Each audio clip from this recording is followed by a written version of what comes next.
कारभारात पारदर्शकता आणावी, नियमित ग्रामसभांचे आयोजन करावे आणि विकास कामांसह निधीच्या खर्चाचा सविस्तर हिशोब ग्रामस्थांसमोर मांडण्यात यावा या प्रमुख मागण्यांसाठी जायखेडा तालुका सटाणा येथे सुरू असलेल्या ठिय्या आंदोलनाने आज 8व्या दिवशी अधिक आक्रमक रूप धारण केले आहे.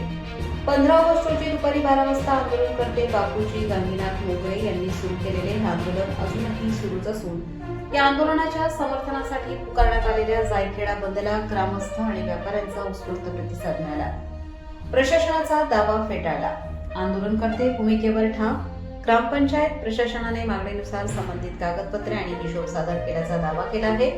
मात्र प्रशासनाकडून मिळालेली माहिती अस्पष्ट आणि अपूर्ण असल्याचा आरोप करत आंदोलनकर्ते बापूजी मोगरे यांनी आंदोलन मागे घेण्यास स्पष्ट नकार दिला आहे.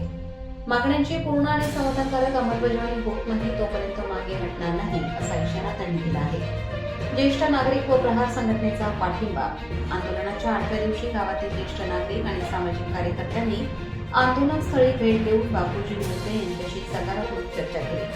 मात्र ठोस आश्वासनाशिवाय आंदोलन मागे न घेण्यावर मोगरे ठाम राहिले. याच दरम्यान प्रहार जनशक्ती संघटनेच्या कार्यकर्त्यांनी आंदोलनस्थळी धाव घेत या आंदोलनाला जाहीर पाठिंबा दिला. संघटनेच्या वतीने बापूजी मोगरे यांना अधिकृत पाठिंब्याचे पत्र देण्यात आले. जायखेडा पूर्णपणे बंद. बागलाण तालुक्याचे लक्ष. आंदोलनाची दखल प्रशासनाने न घेतल्याने 22 ऑगस्ट रोजी जायखेडा बंदचे आवाहन करण्यात आले होते. या हाकेला प्रतिसाद देत गावातील व्यापारी, व्यावसायिक आणि नागरिकांनी कडकडीत बंद पाळून आंदोलनाला पाठिंबा दर्शवला.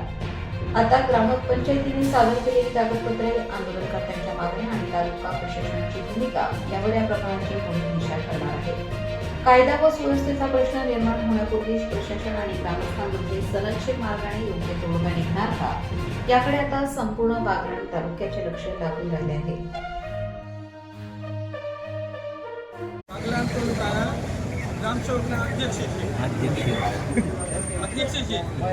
त्यामुळे व्हिडिओ का घाबरत अध्यक्षने सांगा सकाळपासून कोणी नाही व्हिडिओ सोडायचा व्हिडिओ काय होणार नाही.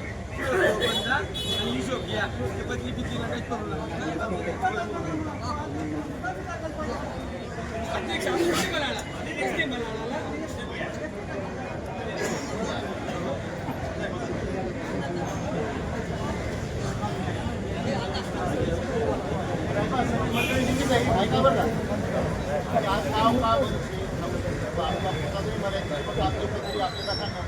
निवेदन दिवायचे कोणी जाऊ नका. आपले निवेदन दिवा जाणं तुम्ही कोणी जाऊ नका. मग